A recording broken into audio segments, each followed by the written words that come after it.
Hey, hello. I'm Samson Folk. This is a podcast with myself and Trevon Heath, aka Trey, as he pulls up. The man is pulling up. It's the namesake of the podcast. We're gonna talk Raptors. We're gonna talk a bit of NBA, but firstly, Trevon, Trey, how you doing, man? I'm doing good. We've been getting some entertaining basketball. I would say this is one of the greatest 1-4 teams we've seen. I'm happy. I'm positive. I'm ready to talk some hoops. Well, I after the first game, we did a podcast, and you said there's 81 more of these, and you said it with kind of like what is it, a dulcet tone. You're like, and we everyone felt it. But did you expect the next four games, despite including a 1-3 record, to be as entertaining as it has been? No, not as entertaining. I expected them to have a win in between these three, probably to pick up one Yeah. of these. But all the games have been relatively close and super competitive, and you're seeing the flashes you want to see from the guys who need to step up. So it's great. I've also, if like 1-3, of course that's on the table, but it could have been 2-1, I think, fairly easily if, as we had expected, Scottie Barnes and Immanuel quickly are present for all of these Yeah. games. I think like Scottie is enough. He's a swing in this game to turn it into a win. I think that the Raptors close it out versus the Nuggets if Scottie finishes that game. Although for anybody listening, if you haven't really been paying attention, Scottie Barnes, it was just announced today, diagnosed with a right orbital fracture. That is the same injury that Joel Embiid suffered in the 2022 playoffs via Pascal Siakam's elbow. Scottie Barnes will be reevaluated in 3 weeks. I saw a doctor on Twitter who said that seems to indicate he will be getting surgery. And they used Embiid as an example. Embiid, I put it in the newser today, he was out a week. And then he went and played against Miami with the mask, all that kind of stuff. But he averaged less than 20 points per game. And in addition to that, the doctor on Twitter also said that surgery is supposed to help in the future for vision stuff, the kind of remaking the face, all that kind of stuff. If you guys remember, it wasn't the orbital bone, but remember when Russell Westbrook had a hole in his cheek? Yes. Insane, man. Like he's the guy. He's got those big old cheekbones, like he's model type guy. He's the guy who could stand to lose a little cheekbone, but seeing a dent in somebody's face, it's just you never really move past that, man. I guess he's gonna be wearing a mask when he comes back. Do you prefer the clear Rip Hamilton No, mask? You like the colored mask? Batman, The bro. Batman? Come on, carbon fiber. I do you remember when LeBron first broke out? Yes. The different, dude. I was like, what, maybe like 15 on my couch, like, whoa, this is the coolest thing. I was blown away by it. But yeah, for anybody who's wondering, just to catch you up on things, we finally have more than one game to talk about. We have trends that are happening. The Raptors are 1-4. As Trevon mentioned earlier, they've been one of the best 1-4 teams we've ever laid our damn eyes upon. Interesting notes along with that. Your third leading scorer at 18.8, basically 19 points per game, Gradey Dick. He's doing a significantly better shooting percentage, true shooting percentage, than second, Scottie Barnes. And first is at 25.5 points per game. It's only 2 games, but RJ Barrett has stormed back in on 48-50 and true to form, just having a terrible time from the free throw line, 60% from the free throw line. This team battles. I think that's the first big thing we can take away from it. Their injury luck has been unbelievably bad. Like missing RJ, that's tough. He's a huge part of the team, evidenced by his 25 points immediately. Missing IQ, that's tough. They just gave this guy 35 a year because they think he's a massive part of the future. He's gone. Kelly Olynyk is gone. Jacoby Walter, he's gone. He's supposed to be the big, exciting rookie. Scottie Barnes breaks his face. His face is broken, man. He's gone for a decent amount of time. And the first however many games of their schedule look like a prank to try and make a team lose as many games as possible. And yet here they stand with all the gumption in the world, with multiple, as you put it before the podcast, rookie of the year candidates. How are the vibes from your perspective on this team? I would say as I'll give my first update on my smile this season. The smile is wide, the smile is high. Wow. I'm pretty happy. I would say the team is frisky, as I like to say. They're competitive every single night.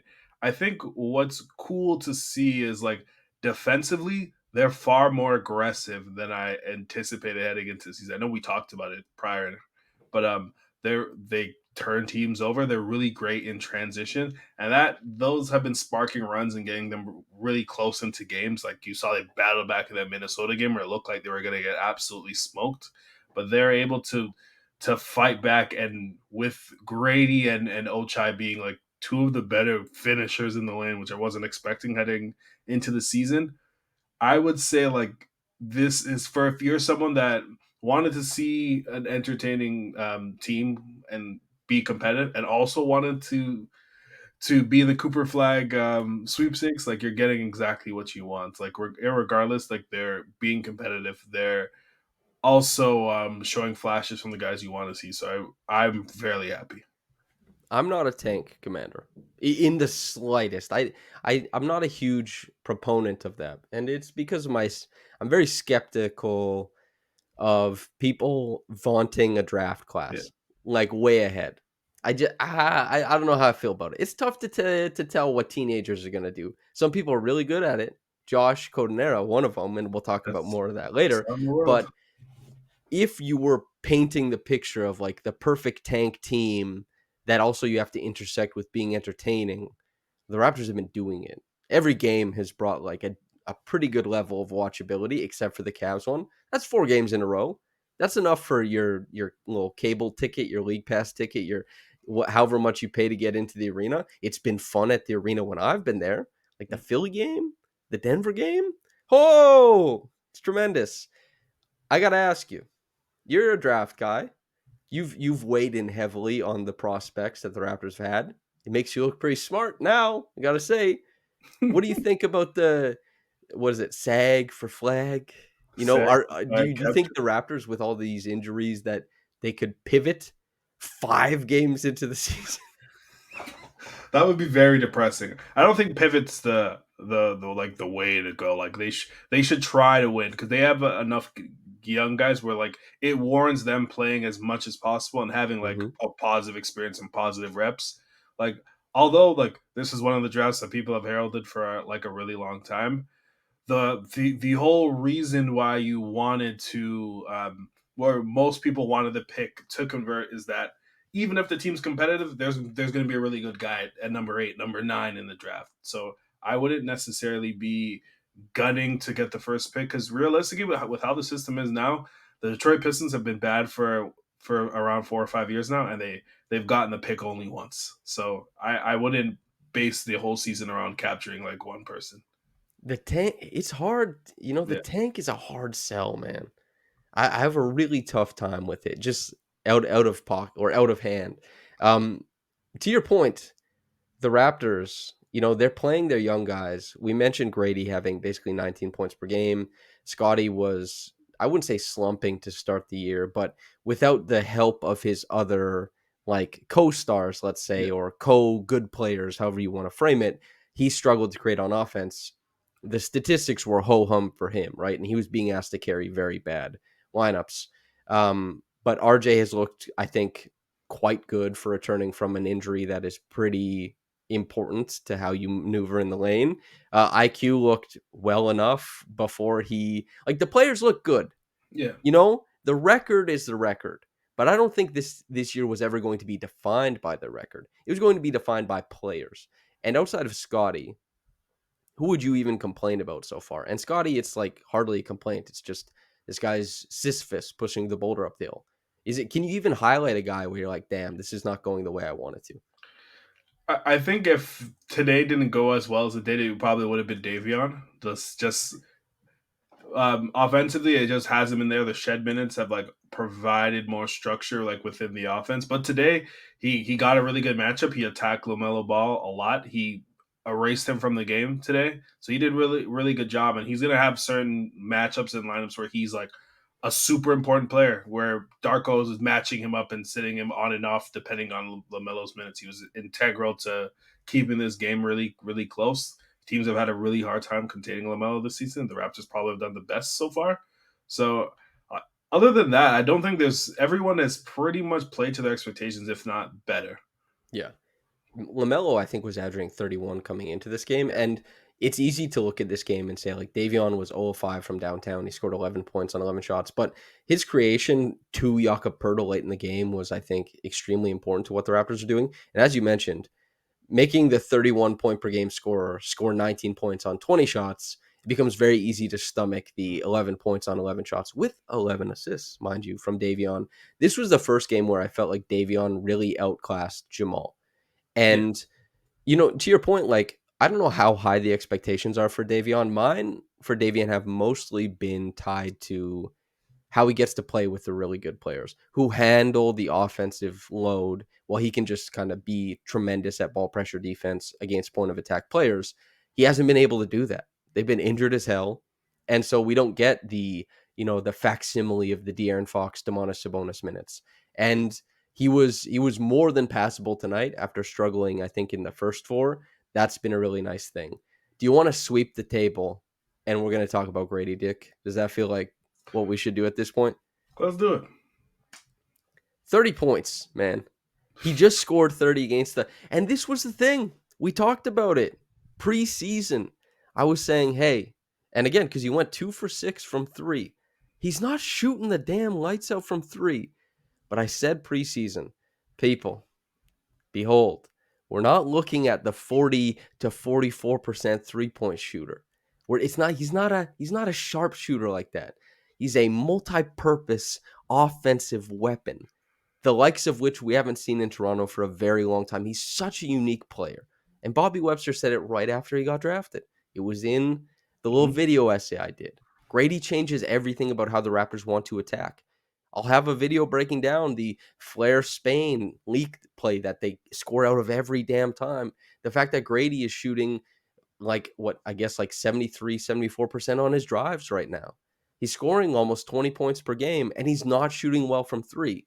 It doesn't mean he's not a good three-point shooter. It means that he's able to succeed and score the ball, one, without anybody supplying him with the shots or looks, and two, without scoring three-pointers. Do you know how important this is? Do you know what this says about his potential, how he can scale upwards, and the fact that he's joined Kyrie Irving as the cool finishes guy? This is unbelievable. This is exactly what we want from Gradey Dick. Versatility, scoring without reliance on others. I'm overjoyed. Overjoyed. This has probably like been one of the biggest surprises of the season, if not the biggest. Not for me. The Not for trained eye. like I'm not the best scout in the world like Josh Codenere is, but um, just the fact that he's able to add a level of offense that the Raptors don't have. Like Scottie in the mid range has had some mixed results, I would say, but Grady is able to. The Raptors have been throwing him the ball, and from a closeout position, he's able to create his own advantage and attack that closeout.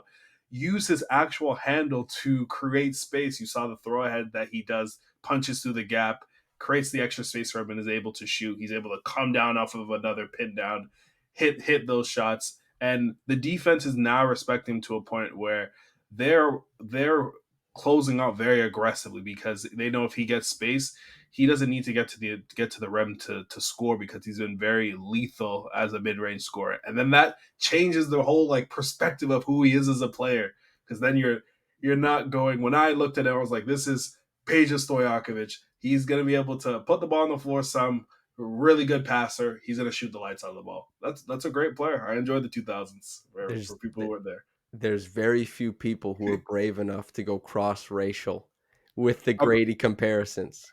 we might have to go black. We might have to go You bro, you trembled before it. I black. I was perfectly willing. And Eric Collins made it on the broadcast. He said, "That's George Gervin with that flick, man. He's so slick with it.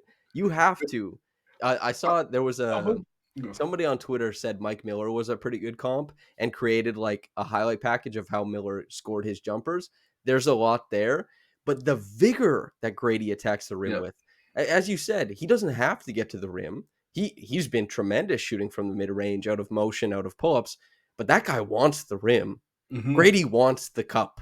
Like he Very will true. dive, he will throw his body there like nobody's business. He has vigor. He has gumption. That's Dick, a man. That's a grown man right there. He The fact that he could get in the lane and absorb contact from where he's gone as a rookie to now is like leaps and bounds. Whoever was trading him throughout the summer, please take a bow, because the I never in my wildest dreams expected for him to hit an English over a 7 foot big in his career, let alone in the second year as a 20-year-old. It's just been out of this world. The fact that he's able to maintain this play, even if it's 5 games, says a lot about where they're heading or where he's heading. And we're at a point where I was hoping for him to hit as a role player or potential starter, and that's a fine pick. He's showing things where looks Devin Bookerish the way he's attacking space, Oh, I and like that. This and is a that's where throwback. yeah, that's where you start thinking about how he can develop as a star, and how that that offensive weapon he has in terms of his finishing, the way he attacks space, then leads to him evolving as a playmaker later on the season, year 3, so on and so forth. So I'm super excited. Yeah, that's exactly the point. This is the quote that was in my big piece on Gradey. It's the quote that was in S's tremendous piece on Gradey. Was when RJ said, like, I think Gradey is a super underrated passer. You and I both thought Gradey was a great passer coming out of college, but he hasn't really gotten to showcase that at the NBA level. And Darko also backed that up by saying, like, we're working on stuff that I'm not allowing him to bring to the game yet. Like, he's like, Gradey apparently is doing tons and tons of creator stuff in practice. The Raptors understand Gradey's, I guess, potential. They see it just as well as anybody else does. They see what you and I are talking about when we say you get to build out certain play packages because of how he attacks closeouts. You get to build out certain like secondary actions because of the gravity that he has. He pushes in transition, and like he's shooting 34% from downtown right now, 34.4 on 6.4 attempts. That's, as far as like the minutes he's playing, pretty close to where he was at last year. He's just supercharged the amount of rim pressure he's providing, and he's supercharged the comfortability of taking the shots in the middle of the floor. This is 3 level scorer stuff. Like, without a doubt, you look at the percentages, you look at the frequency through 5 games, and it's only 5 games, and the Raptors have been injured. They're not their full team, whatever, but the shots have to go somewhere. Gradey is scoring efficiently from 3 levels. Gradey Dick, the guy who couldn't hit a shot to start last season, the guy who went down to the G League and everybody was like, what the hell is going on here? And I get it, because guys don't usually struggle that much at the G League. But we just kept preaching, like, keep the faith. There's a lot of stuff here, and it's very, very rewarding for the fan base and for people who are interested in the well-being of this team to tune in every night and see a guy like him pop off. That's what the price of admission is about, is players doing cool things. And then the great thing about Gradey too is it's easy to see how he fits on a tremendous team. It's Yeah, easy to see how he fits easily. around tremendous players. He plays in the flow, he plays fast, he makes super quick decisions. He's dangerous off of off-ball screens. He's willing to set screens himself. And not to hammer too much home on this, but how, Lewis talked about it, you talked about it, we talked about it, I guess, with his defense. That's where I'm going with this. His physicality and the steps, the progress he made there has really allowed his skill to show through on the offensive end. His talent is really shining now because he can take in the physicality of the NBA. That, I think, will eventually happen defensively because he reads the floor really well. Yeah, He moves early in on stuff. Like, he's pretty good at anticipating what guys are trying to do when they try and break him down on offense. He's not the quickest, but once he fills out completely, guys won't be able to move him out of his well-earned space, and he makes it to the space. So I think it's conceivable to be obviously extremely excited about his offensive side, but you can also, there's a pathway to the defense becoming something where you're like, we're pretty happy with where he's at. It doesn't mean he's the defensive stopper, yeah. but you can be pretty happy with where he's at. It's been, for a 1-4 team, to have a guy come out like that, almost put up 20 points per game, efficient wise, it's it's been unbelievable. Is there anything else Grady wise through 5 games that we're missing on that people might want to hear about? I think I'll just touch on the defensive stuff. I think as an off ball defender, like he makes all the right decisions, and you can see where that will lead to him being like passable as a defender, like when the Raptors are really good, when they're vying for the playoffs. Because I don't think he's going to be a player that you're going to be able to hunt. You saw a little bit of that. LaMelo tried to get him in pick and roll actions, but he has too much size, and he's able to actually make the correct decision to funnel within to Yaka, Yep. for example, and then peel out to his defender. Like he may lack in terms of athleticism, but his decision making is quick enough and his processing speed. You see that on offense. You see that on defense as well, where it's viable. He's going to be able to stay within lineups continually. And if he's a passable defender and offers like this secondary side hub as an offensive player, you're looking well beyond of just like, is he going to be a starter, which is like extremely exciting. Yeah. And just to hit this home, just so people understand it quickly, they hardly run anything for Grady. It's just a stagger every once in a while. It's a flare every once in a while, but they don't require much. And he is just making an absolute meal out of every single opportunity he gets. That's a huge, huge deal. They don't have to slow it down and get the ball to him. It just everything is in the flow. Easy peasy.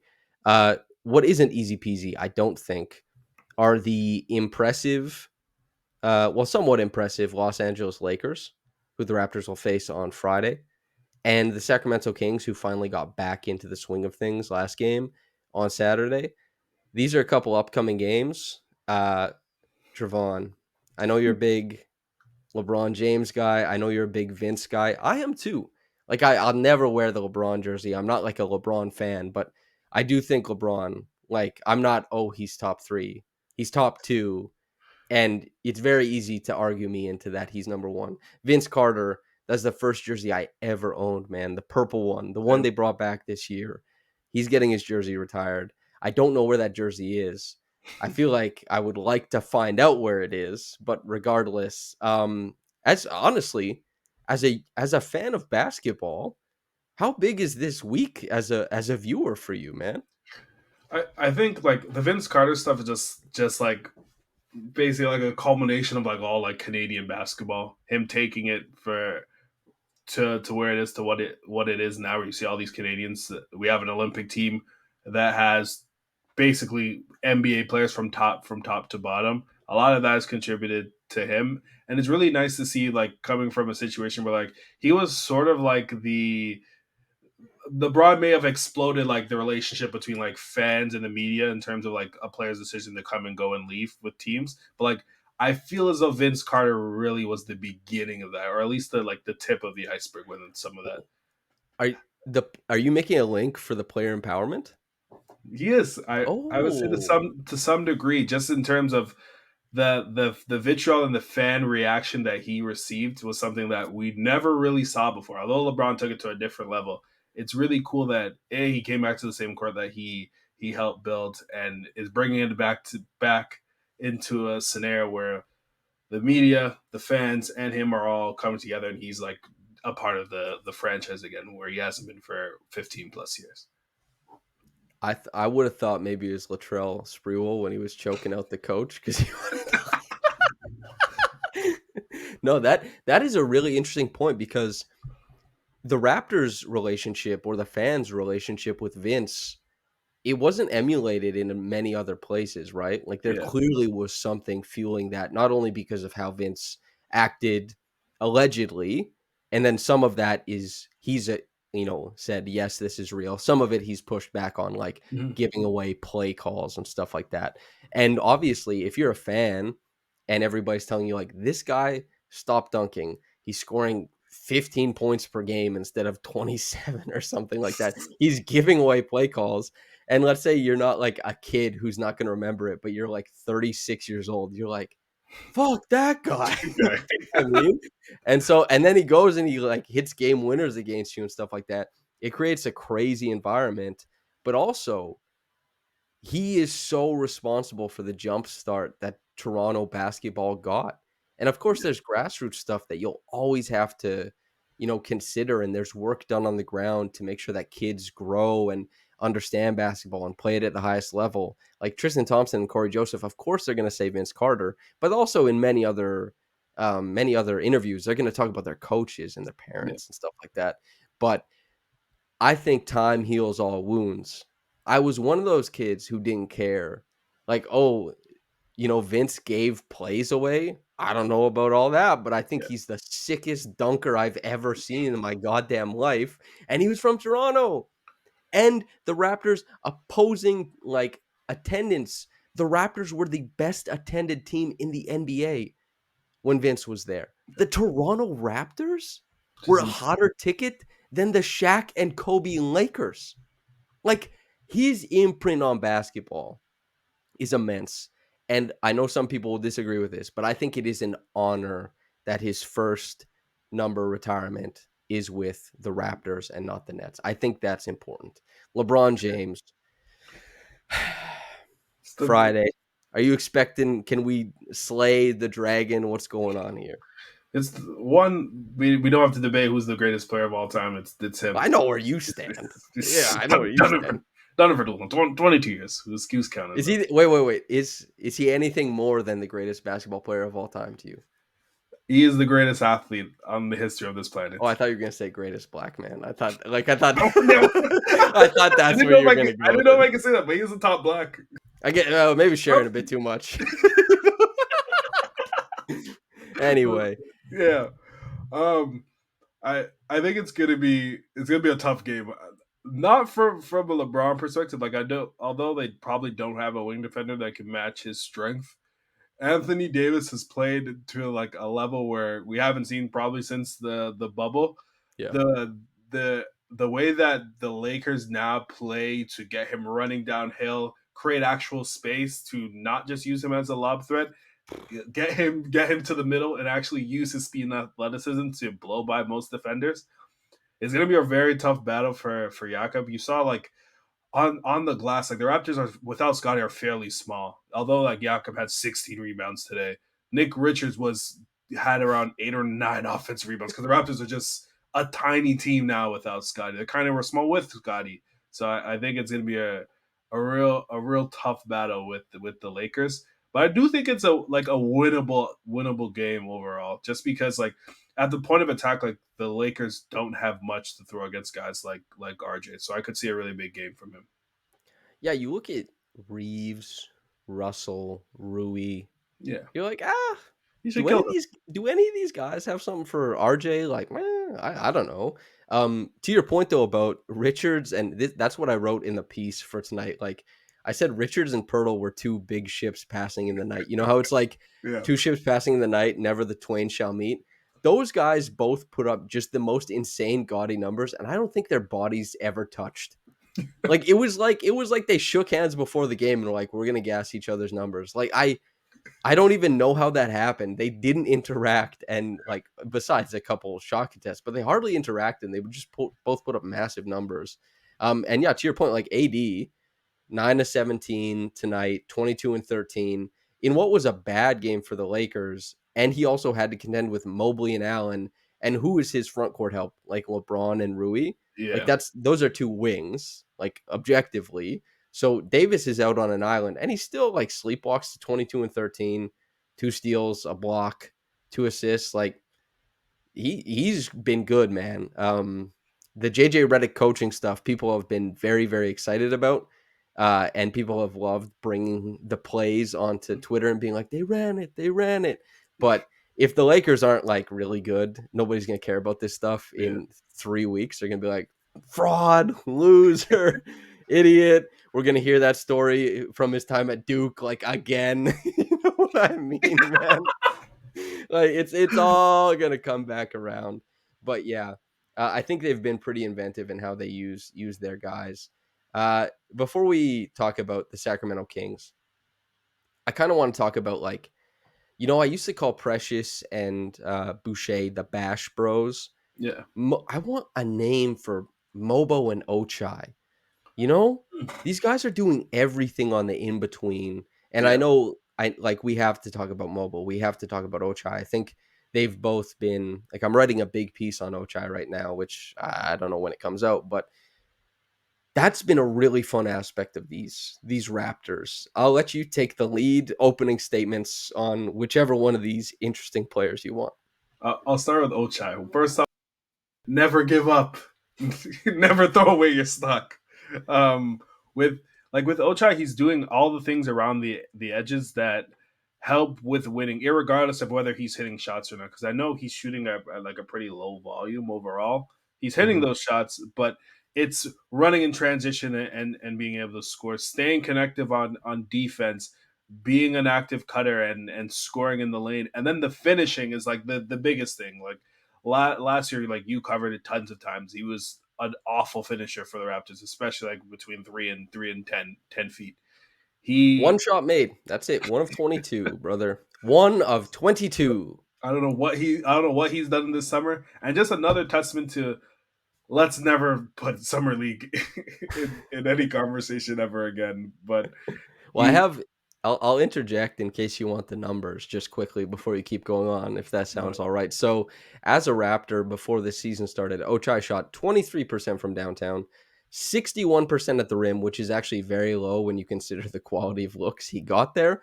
And it's also lower than he was making as in both of his seasons as a Jazz.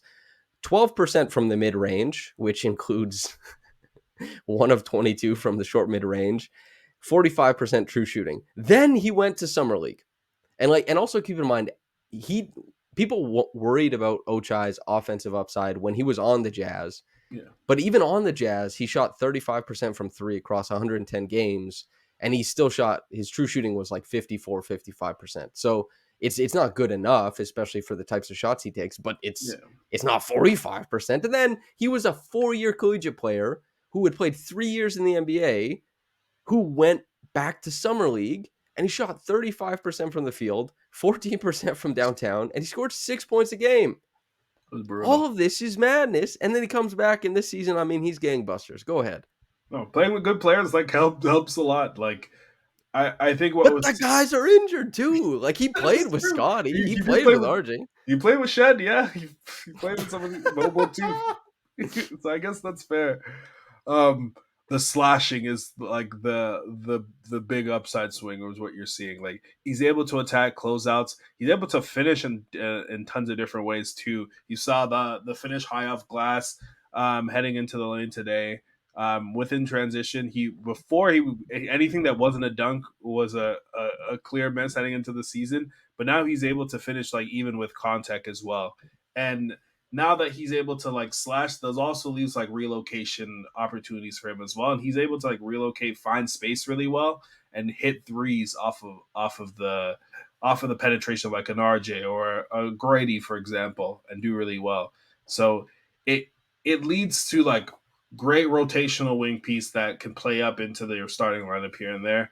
I'm like really happy with what you want to see, and especially like considering the Raptors like are missing 80% of their salary cap right now. The fact that you're getting positive minutes from someone that was struggling and needed to step up is amazing because those minutes are probably going to slide some when like barbecue is back.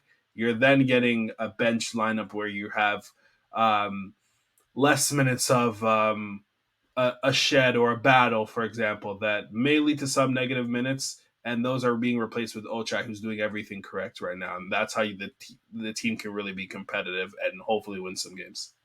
Yeah, I mean, 30% of his shots are coming in transition.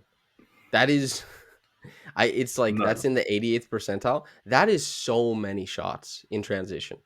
And credit to him for running and getting out and doing it. Like the Raptors, I believe Keeks tweeted it out before this game. They are, as far per miles traveled, they are the most well traveled team in the NBA.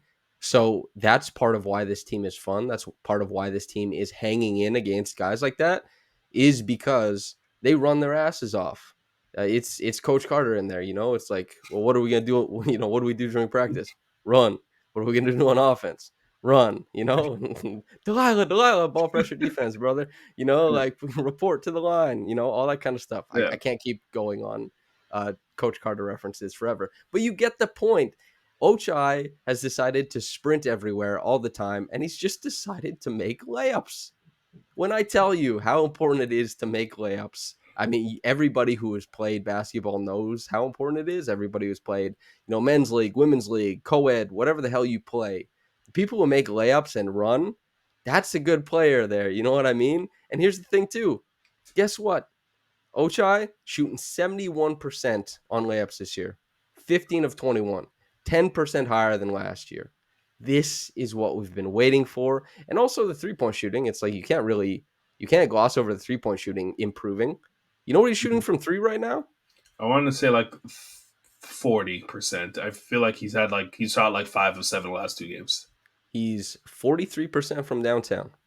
That's like he's 65% from two, Jeez. 43% from downtown. And while, he's shooting just under 3 attempts a game, you don't want the major volume at this point. You just want proof of concept. Yeah. If Ochai gets it back in and suddenly he's like, I'm back in Kansas. I'm sick as hell from downtown. Bump it up to 5. This is how guys reclaim their careers. They find a different way to it. Yeah. And for Ochai, it's finding a different way to his 2-point scoring, but it's also finding his way back to the 3-point prowess that put him in such a strong position. And also, I think he has, and he did last year, had tremendous value as a screener, less as a cutter because he didn't make shots, but he had tremendous value as a screener. He had tremendous value as a defender. Hmm. He's just been good. And again, like these are takeaways on a Raptors team that is 1-4. But when you play good basketball, you play good basketball. Get the pat on the back. Who else deserves a daggone pat on the back? Jonathan Mogbo, Yes, sir. first NBA start. Not only, I mean, he's captured the hearts. He's captured the hearts and minds of the people. And for obvious reasons. And all I hope is that the more people watch, the less they say that he plays like Precious Achua. I'm Please. so sick. God. Just please. They don't play like it all. They just have long hair. You know what I mean? It's like, Yeah. yeah, come on, man. Um, they play very different. Mobo is a very interesting player. In his first start, 11 points, 4 boards, 2 assists, 1 steal, 2 blocks. This guy is a freaking stocks machine. And in an up and down game against the Hornets, he got to comfortably occupy the dunker spot. And Nick Richards, big ship passing in the night, he's not super interested in contesting the rim. And they're also small outside of Nick, right? Yeah. So Mobo has a pretty efficient game, finishing 5 of 7. He's been pretty efficient from the free throw line. He hasn't shot the ball super well. His first ever NBA basket was a made three. There's a bunch of stuff happening with Jonathan Mobo. And also, and I phrased this really well for a funny tweet, he had Miles Bridge in prison, brother. That was such a lob. Like, as soon as I tweeted it, everyone was like, hell yeah, Did what they couldn't. What are your thoughts on Mobo, man? And he also played like 8 seconds of a denied defense on LaMelo, and LaMelo couldn't touch the ball. He had a superstar stand against Anthony Edwards. Like he's stepping out on everybody, chopping feet, flipping hips, staying in front, pawing at the ball. I love what I'm seeing. Looks pretty good. Yeah, pretty good. Back to that Josh Codanera guy. Who put us on? Jeez, best scout in the world. Bobo has done everything that I think you would have asked and more. I think like in the preseason we probably saw like too much of like wing play overall, and that's why we saw the initial struggles. But as soon as like his role was simplified, and that's hanging in the dunker spot, running the floor, occupying short mid post, and being able to utilize his passing, it's all made sense and worked really well. Him and Scottie have pretty good connection. Like you saw him find him in the Buddies, games that they play. you Yeah, know? it works. It's kind of like me and you on the court. Oh, Got a gee, it's been some time, man. I I miss know. it. I'm Oh, cooked. that was heartbreaking, man. I know. This actually is pretty similar. I'm like the Mobo, you're the Scotty. Although you didn't break your face, you just dislocated your ankle, which is actually worse than breaking your face, it turns out. Yeah, it's not fun. It's not fun. But Mobo overall, like I think the surprising is the defense. I knew he was going to be an active rebounder. He's going to be able to convert in the lane. Like his first jump is ridiculous. It's why his dunk percentage was super high in college. Defensively, he was able to step out in the wing. And when people mention like the Precious comp, the first thing I'd say is like Precious, you could throw on to your point guard and expect him to cover him for an entire possession. Mogbo, he isn't doing that. But I guess against wing defenders, he's offering positive results. Miles Bridges, very powerful defender, very powerful like driver. He's able to slow him down, take bumps that Miles was offering, and then lead those into actual turnovers. And then he's able to grab the ball and push the floor. You saw the Euro step in the lane and finishing through. He's done everything to like win minutes, and I really like that he was actually able to start. I assumed Ochai was going to start, but he offered like just on the glass and just being feisty and being able to actually like work on the boards. He offers something that no one else on the roster really can. And if you can gain extra possessions, it bodes super well for a team like this that has the requisite outside shooting to really punish teams. So like Mobo, I would say we might have another rookie of the year. Who knows? Early on, it looks good. Rookie of the year feels a little strong for me, but I Okay, did. look at the I stats. mean, you gasped, you yelled, ah, in shock when I said all rookie second team for Jonathan Mobile. But I mean, like the path is there. Yeah, Like it could be walked pretty easily. For anybody who's wondering the statistics, 7.6 points per game. He's back up to 50% from the field, 25% from three. That's, it's not a lot of volume there. He's shooting 87% from the line. This guy shot 43% from the line over the course of a college season. If you want to believe in progression, if you want to believe in working on skills, maybe this is a great early indicator. He's averaging 4 boards a game, almost 2 assists, and 2.2 stocks in 16.6 minutes. This guy is just a insane. playmaker on that end of the floor. And yeah, he makes mistakes. Like his coverage isn't always the most pristine. Sometimes he goofs up stuff, but he throws himself into actions with the intent. Like he has the aggression necessary to be a defensive playmaker. You know this for myself. I'm not a defensive playmaker. I am a prevent style of defender. Many people are. You got to be willing to throw yourself into bodies. You have to have that little extra of aggression in you Yeah, to be a defensive playmaker. And Mobile really does. And while, he only had 4 boards tonight, you can kind of see the how it makes sense, the blueprint for him and Scottie to play together with how Mobile competes on the glass. He only grabbed 4 of them, but a lot of Jakob's boards were the result of Mobile keeping something alive, Mobile being in the mix. And if there are lineups down the road where it's like Scottie, Jakob, Mobo that kind yeah, of imitate the big bashy lineups of the end of the 2021-22 season with like Precious, Scottie, and Pascal, and even Boucher, the Funk Fest lineups. I mean, you can see your way there where they just swallow up driving lanes on defense, rebound the hell to the basketball, and just run in transition and grind their way to the basket. Like being able to win minutes a bunch of different ways. You're starting to see how Mobo fits into different styles of lineups because again, injuries are never good, but the Raptors, it seems like where in years past we didn't get to see much of the rookies. We didn't get to see and rookies didn't impress it over the past few yeah, years. Like rookies underwhelmed, obviously. yeah, Even for the first 40 games, Gradey underwhelmed. Like, of course he did. He didn't shoot the ball very well. He went to the G League. Now the rookies are just like overshooting everybody's expectations. And it's not just Mobo, it's Jamal Shed, it's Jamison Battle. It's like everybody is stepping up. And like a big part of that is the Raptors playing loose, playing, Darko ball, trying to get the ball in motion. Darko clearly, their defensive rating isn't good, but he has buy-in for the style. They're yeah. just a injured and hampered team trying to make things move every night. It's been a blast, man. No, A it, total blast. it's been good. Like heading into the season, like I thought for Mobile to play, he's going to be attached to probably Kelly Olynyk. Yes. He's not going to get many like small ball five opportunities. Kelly will give him the spacing to operate inside, but I think it's gotten to a point where you almost consider that he's like won the small like the backup 5 minutes, and Kelly's going to have to fit in around him and see how that works out. But I'm just super impressed of how well he's able to rebound on the glass. Like I remember when we did our pod on him, we basically discussed, is he going to be able to rebound at a level that you can play him as a big, and if he does that, the entire floor opens up for him as a playmaker, as a finisher, and he's actually doing those things and being able to step on the perimeter and defend also makes him so much more tenable within lineups. You saw that there was no real issue with him and Jakob playing in the spacing that they were creating because his feel is actually really good also.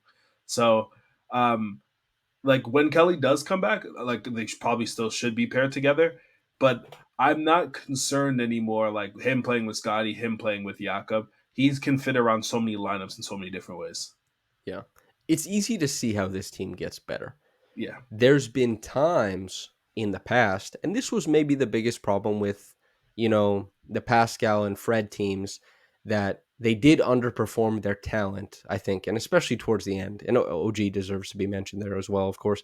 But the path to seeing them all get better and seeing like, oh, this makes sense and this makes sense. And like this getting better seems really easy to watch happen. It seems like it's actually on the, in the process of happening currently. But we're seeing that with this team. And that's maybe, even though they're 1-4, this is where like hope springs eternal. This is exactly what people want to focus on. What we'll focus on now is the Sacramento Kings. That's the second night of the back to back. That's Vince Carter's jersey retirement. We've already talked about the Vince aspect of things. I'll just say I'll be covering that game. I'm excited to see the pageantry of it. I'm excited to see the jerseys. I assume the court will be something funky. It's against the Kings. I like I kind of want to see what everything looks like. I'm excited for that. But also coming home, DeMar DeRozan. De'Aaron Fox is really fun. Demonis Sabonis. Aaron Rose told me the other day that Demonis and he became Jewish. Like he oh, transitioned into, and I didn't even know. I did they cover that in starting five? I haven't finished all of it, but I got to like episode 7 or 8. I didn't no mention of it. Hmm. Anyway, that was a new thing. There's a bunch of stuff happening in Sacramento. I guess maybe more basketball than otherwise, but like Malik Monk is there. Uh, I don't know if you still in the Kayvon. Like, how do you feel about Herder? I don't know. Keegan Murray rocks. Like that's a Yeah, fun team. very good team. Uh, are they gonna like beat the brakes off of us, or what's your perception on that?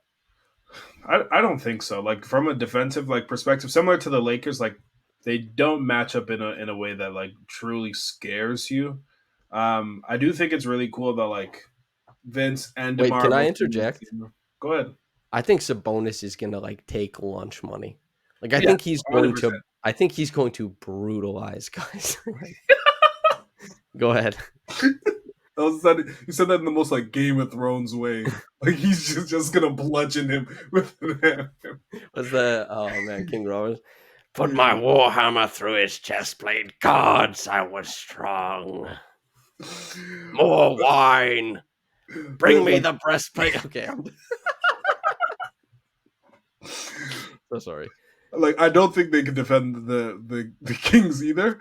But if they get a really good shooting night, I think they have a chance to win that game too. And ideally, this is another game where Davion matches all the minutes of De'Aaron Fox and hopefully takes him away. Um, That's a the fun the little subplot, by the way. the rebounding is what you're concerned about, which I was going to touch on. Like Sabonis is one of the best rebounders in the league, and the Raptors, like with the current size right now, it's really tough to see them being able to like win the possession battle, just with the responsibility that Jakob has, and your starting four is RJ Barrett, and you're going against a Domantas Sabonis, who is one of the best rebounders in the league, just makes things near impossible. So I think that will probably be the deciding factor. And ideally, you get a Davion game with more offense and similar defense to what he did with Lamelo. You mentioned a hot shooting game. So the Raptors are currently they're 25th in 3-point percentage, but they are last in the NBA in 3-point attempts per game at 29.2. They rank in like the top 10 in free throws made, they're I think they must not be that bad. Like they're ninth in field goal percentage at 47.1. They're scoring the ball, but they're losing the math battle Yeah. basically. And when you look at the roster, it's so easy to make sense of that. Like Immanuel quickly isn't there and hasn't been there. That's what is that, like two and a half, three made threes per game. And as far as like attempts, 7 or 8. Who's you replacing? Davion? Like that probably launches the Raptors, just Emmanuel's presence, like maybe even out of the bottom 10, but they just haven't had him. And they don't have Jacoby and they don't have Kelly. So they're not shooting from the front court, man. Yeah. Like not a Not at lick. all. As much as we like Mobo and as much as we like Pirtle and as much as we like, interesting stories, you do need to shoot some threes from the front court. A hot shooting night would be very welcome.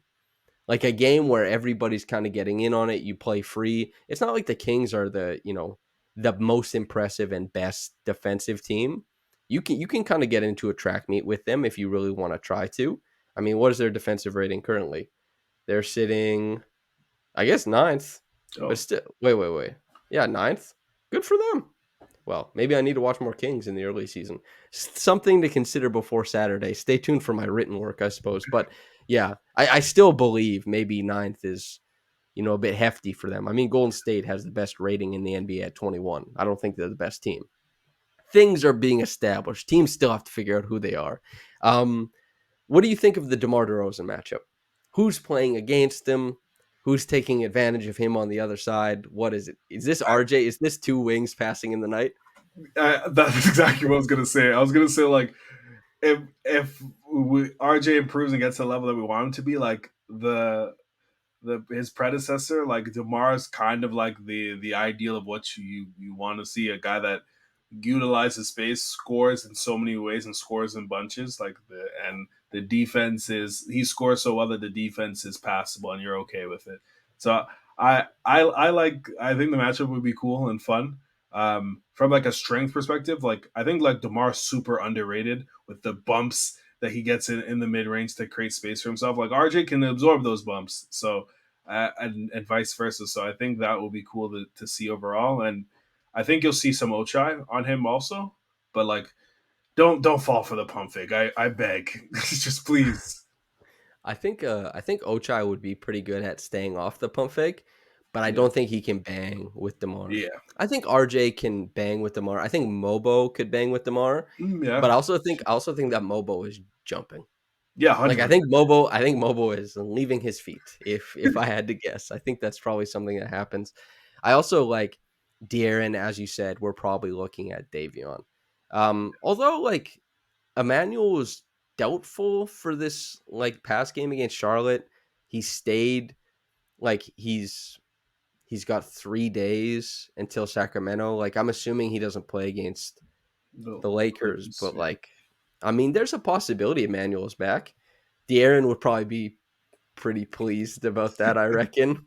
And actually, honestly, maybe Emmanuel sits one more game because if it's his back that's injured or like is from a hard fall, do you want him to go get like 27 bone crushing screens from Demonis Sabonis? That's I fun. don't. I think that could make things a lot worse. Quite frankly, that's how RJ got injured in the preseason. Was Jonas Valanciunas, that big bastard, was like, let me. He's like, let me separate your shoulder real quick, brother. Let me put body on body. Um, yeah, so I guess we'll see. But yeah, Jakob and Sabonis is like I think Yak is taking the L on that one probably. Um, RJ can win the DeMar matchup. I'm Yeah, pretty sure. Mobo on Keegan Murray I think would be awesome. Like yeah. maybe really awesome. And then I guess we're looking at Herder Grady. Jeez. Oh, Man, look how high our aspirations. Our some of our good friends mentioned like you give me a Kevin Herter season where we're eating good. If he played like Kevin Herter 5 games, remember we're saying, damn, he pump faked us. We're, yeah, we're, bro. we're, we're getting to the level where like we're past the white shooter. We're heading to stardom, baby. Yes. We're like, oh, we've ascended to cross racial comparisons. And not even where like, what happened with Kevin Herter, they're like, Yeah. well, he was in the MLK jersey and we're gonna make his like we're gonna do AAVE to his name. No, we're not gonna. Gradey is a one name player. You know what I mean? Like there's Yeah. LeBron. Like that's it's not because Gradey is so great. Like I like Gradey a lot, and I'm very excited for his career. But it's because his name is Gradey Dick. So Yeah. whether you call him Dick or whether you call him Gradey, you don't say like he's a one name player. I wonder what the lexicon of Grady nicknames or how he's addressed, develops over time. I don't think it'll be, Kayvon Herter or whatever the hell happens with him. Um, there's a lot of fun matchups in that game. Yeah. I'm excited to watch that one live. That's something I'm really looking forward to. Anything else you're looking forward to from this week of basketball, I suppose? Besides losing to me in fantasy, even though I left Oh, 100 points, I forgot, and I left 100 points on my bench today, man. And you're still getting waxed by 240 points. Desmond Bain got hurt. What am I supposed to do? It's been That's rough. tough. Victor Wembanyama has not given me what I needed, but we draft based on the playoffs. We're not trying to win week 2. We're trying to win the whole thing, but we move. Um, I think just things that I'm looking forward to. Like ideally, hopefully, we see it like IQ play, and then see how him and Grady like orbit off of each other. But just more mobile. Like if I like to see him continue like within the lineup, and also like when they push him middle and give him the ball. I also want to see what like when he puts the ball on the floor and tries to actually score in those positions. We haven't seen much of it. Usually it leads to a push shot. His push shot's really funky right now. Like it's not Bad, there. bad, bad news, I think. So I want to see him try to actually put the ball on the floor, absorb a bump, see what he can do in the lane because like he is fluid like in transition. So I I think it's just more of seeing like some of these rookies and these young guys like before they head to the G. I don't think Mobile plays in the G very much considering how he's playing, but Yeah, probably not. yeah, it's probably just bad on Jacoby, but. Like overall, just like seeing him grow in more sense and seeing if there's more like offensive potential there. Yeah. We went from, I think a lot of people thought that it's just a stable of G League guys. Yeah, Shamshay, Battle, Jacoby is obviously going to play in the G League.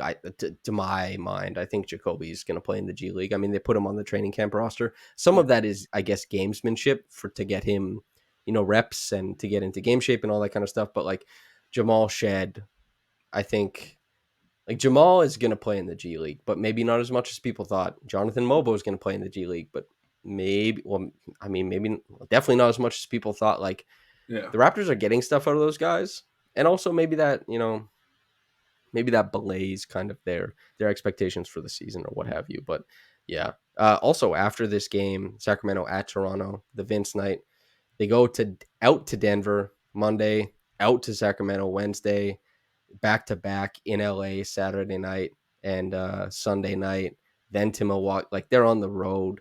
Mhm. We could be, after Wednesday night, we could still be revisiting this team 4 games later. Like, they're 1-8, but it's a fun 1-8. But Greatest then, London A team of all time. the next time we come in, we could be like, they're 1-11, but it's a fun 1-11. You know, I don't think that's the case, but there's a possibility. If you had to, let's do a fun prediction. Let's forecast. They're now 1-4. We got 7 games. We'll go so Lakers, Kings, Nuggets, Kings, Clippers, Lakers, Milwaukee. What's the damage? When we revisit 2 weeks from now, what is the record? Hmm. I think they would have won. I'm gonna say they win the Vince Carter game. I'm gonna Okay. they're gonna be juiced. Is that Uh, it? I think they.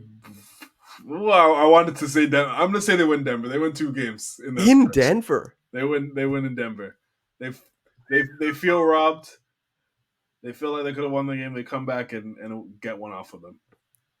I think they beat the Clippers. I think Yeah, I'll go with you. I'll go with you on Vince Knight. Vince Knight is a W. yeah, After they brought Vince in for the broadcast and they got 30 pieced by Cleveland, who are 5-0 right now, by the yeah, way. Cleveland looks good as hell, which is, I think that's how you and I expected them to be. yeah. Like, it's hard to look at that Cleveland team, especially when they're healthy, especially with Garland back in the swing of things. Like, that team is good as hell. And then Could you imagine if they had Laurie Markkinen still? But you don't get Donovan without it. I love when players, Sabonis is like that. From OKC to Indiana, really popped off. Markkinen is like that from Cleveland to Utah. RJ is like that from New York to Yeah, Toronto. Love seeing players find their their legs in a second location, third location in some cases, for Sabonis and Markkinen. I think they win 2 out of 7, and I think yeah. they're 3-9. I think that's pretty fair. Like That whoever made it, seems optimistic, but it it's is. 2 out of 7 should not be an optimistic guess, I don't think. Whoever made the schedule like has a vendetta against this city, against this team, It was because like James Dolan, man. He was cooking up. He was like, I'm not gonna win this. Like, I'm going to lose this court case. I need to win somewhere. like he looked at the schedules like what is the hardest 20 game combination we can create, but even without Scott, it makes it even more brutal. But like they still have NBA players on that roster, and IQ would be back. Like a good IQ and a good RJ game can win you games in this league. So Yeah. I Well, think actually, I watched them lose a lot of games in a row. It doesn't always win you a game. I would say not often does it win you a game. Although they're 1 year better, maybe it's changed now. yeah. Oh, but they better role players. Yeah. They have good rookies now. They're Towns had interesting bench. 44. It's, You like see when they throw Towns him the had post, 44? he's nice. They finally gave him more than 7 shot attempts per game. That's nice to see. He's cooking. Oh, One of these years, Jason Tatum looks like he's gonna win MVP. it Just saying. that I'm not going to fight you on that, I don't think. I fought you in past years. Yes. And deservedly so, I think. Like, ended up being right. Although, and Yeah. I'll say this, and I always say this, it's not hard to say a guy won't win MVP. Yeah. Like, that's like I was correct, but I'm a coward. I'm a correct coward. Like, yes, like, you don't think Jason Tatum will win MVP? Brave take, loser. You know what I mean? But this year, I think it is more in play than ever, and is narratively set up for him to do so. Yeah. Yeah. But again, it's still tough. But it's more in play than it has ever been, and he's just been awesome. Although, every once in a while you get gamed by Pascal Siakam. You know what I mean? You get that game-winning Three. three right in your face. Incredible. Yeah. Bow. uh, Anything you want to say to the listeners before we get out of here? I forgot to do the damn thing at the start where I tell people like, "Hey, like this and comment." I think that helps the videos. Yeah, I have to be smarter as a person, I think, more often. I uh, what I'll say is last week was a bit more somber. This week we're competitive, we're feisty, we're 1-4, but more wins are to come. We were relatively non-somber for just watching the Raptors get That's 30 fair. pieced, but we are damn near jovial. Actually, I would say relative to watching like a 1-4 team, we are jovial on this Yeah, podcast. But it's because there's a lot of interesting basketball stuff happening on the yeah, narratively. I mean, there's nothing going on with this team. Like, there's nothing. The yeah. Raptors know that. They're like, thank God we've got the 30th anniversary to help drag some things through this year. Like, we've got a couple interesting players, but like, as far as what's happening on the court, there's tons of really fun stuff. Hmm. But from outside, like, does anybody anywhere else in the NBA besides like draft sickos give a shit that Jonathan Mogbo is averaging 7 points per game? Nope. Are we obsessed over it? Hell yeah, brother. That's basketball. Trevon, from myself, from you, to the listeners, make sure you like, make sure you comment, make sure you subscribe, all that good stuff. We think this is one of the best podcasts in the NBA in the market. Represent us as if it were. Show love, please, and thank you. Thank you for listening to us. And whether you got into this in the morning or at night, from myself and Trevon, have a blessed day and goodbye.